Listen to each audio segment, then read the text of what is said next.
Meghalaya Chief Minister and National President of the National People's Party (NPP), Conrad Sangma, on Tuesday visited Laumei under Sohiong constituency to garner support for the party's candidate Samlin Malnyang for the upcoming adjourned Sohiong elections.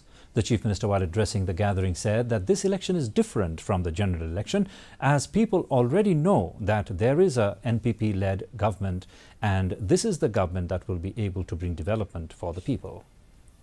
NPP! Long live NPP! Long live NPP!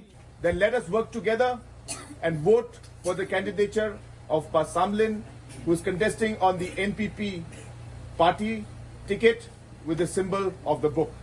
Of the National People's Party, many leaders today are joining the NPP. Today, leaders from UDP and other parties are also joining the NPP. I'm very happy to inform you that today the PDF party has had its central executive meeting, and in that central executive meeting of the PDF has decided that all their MLAs and all the party leaders will merge into the National People's Party on the state. As Meghalaya continues to reel under load shedding, Chief Minister Conrad Sangma